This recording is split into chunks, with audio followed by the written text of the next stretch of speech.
يا صباح السعادة، ازيكم حبايبي؟ معاكم ميري أنور، جاية لكم النهاردة بالطاجن الخطير ده. شوية مسقعة، حاجة كده عظمة.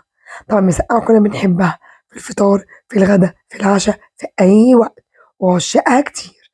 النهاردة عملناها بنص كوباية زيت بس، سهلة وبسيطة وكمان خفيفة. لو عايزين الطريقة ادخلوا معايا الفيديو. بس قبل ما ادخل الفيديو، عايزة لايك وشير وسبسكرايب وانفعل زر الجرس على الكل عشان يجيلكم من عندي كل جديد. يلا بينا على الفيديو، يلا على الفيديو. اول حاجه نعملها مع بعض حبايبي، هنقلي المكونات. انا معايا بطاطسينه كبيره، غسلتها وقشرتها وغسلتها وقطعتها مكعبات بالشكل ده. عايز اقطعها صوابع براحتك، انا قطعتها مكعبات.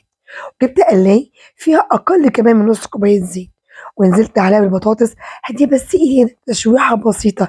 انا مش هحمرها ولا هصفرها، انا بس هديها كده صدمه علشان ما تبقاش منشيه معايا في المسقعه. طب انا عايزة اكل مسقعه على اصولها زي المطاعم بالظبط. بعد ما عملت تشويحه للبطاطسايه، هطلعها. بصوا، شويه الزيت زي ما هم شايفين. طبعا نفس القصه، هيكون معايا بتنجانيه رومي كبيره، قشرتها وقطعتها برضو مكعبات، وتطلع رشة ملح، وسبتها شوية عشان مشربش معايا كمان زيت. هنزل بقى البتنجان بتاعي بتنجانية واحدة بس. احنا هنستخدم من كل نوع من الخضار حباية واحدة بس. هنعمل طاجن صغير كده بسيط، حلو قوي وهيكفي عدد كبير. بما بقى احنا رشينا بتنجان ملح، مش هشرب معايا زيت خالص خالص. رشة الملح دي تفرق معاك جامد جدا. هبدأ أشوح فيه كده لحد ما ياخد لون كده بسيط فيه بالشكل ده. طبعا ايدي فيه، صدقوني اكلة المسقعة دي ما تاخدش معاكم 10 دقايق. حلوة جدا، ودايما بنحب ناكلها باش محمص فطار غدا عشاء. تمام. ممكن خطوة البتنجان دي ممكن نستغنى عنها، وممكن نحطه على الطاجن من غير ما ياخد اي تشويحة. بس انا حابة اعمله زي بتاع المطاعم بالظبط، يعني برضو بيديه تكة حلوة قوي. كده بطاطس معايا جاهزة وبتنجان، وفي نفس الزيت وفي نفس القلاية هنزل عليها ببصلاية متقطعة جوانح، متقطعة خرط كبيرة بس مش مكعبات، وأشوحها وأنزل عليها بشوية ملح. ويكون معايا كمان معلقة توم.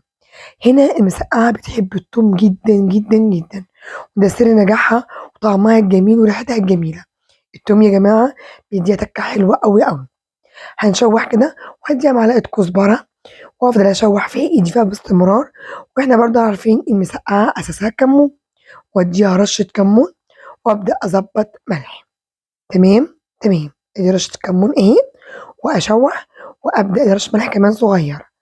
هنا انا مش عايزه البصله ولا الثوم تاخد تشويحه يعني تاخد لون، لا، مجرد ما اشم ريحتها هنزل عليها بحبايه جزرايه متقشره مبشوره معايا. بصوا شكلها كده، وافضل بقى دقيقتين كده اشوحها مع البصل والثوم لحد ما تكون معايا بالشكل ده.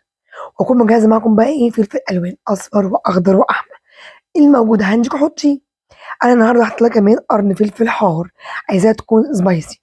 صدقوني مسقعه لو ما كانتش سبايسي ملهاش اي طعم. لازم يكون فيها كده تك كده، حاجه حاميه كده. شوحت، دبلت كده، خلاص ما تطوليش على الخضار اكتر من كده. ولما مع بعض نجهز الطاجن بتاعنا.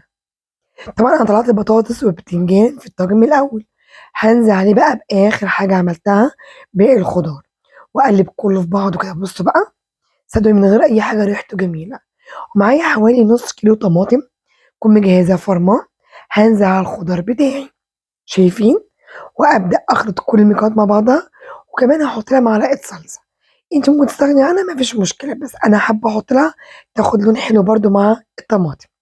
تمام. طاجن كده جاهز معايا، وهبدا اظبطه. ما خدناش اي زيوت تانية، مفيش اي مواد دهنيه. وهحط لها على الوش كده قرن فلفل، وهغطيها ورق زبده وعليها ورق فويل، وادخله الفرن على رف الوسطاني. مش هياخد معايا حوالي 10 دقايق بالكتير، لان كل حاجه فيه مستويه. استوي وارجع لكم. وبعد 10 دقايق ده شكل الطاجن بتاعنا. بصوا بقى الجمال، الريحه بامانه مش قادره اوصف لكم. بصراحه طاجن مسقعه حاجه كده عظمه. عارفين الاكله دي عايزه ايه؟ عايزه حاجتين، عايزه عيش محمص، وعايزه لمه. ناكل ما بنشبعش منها.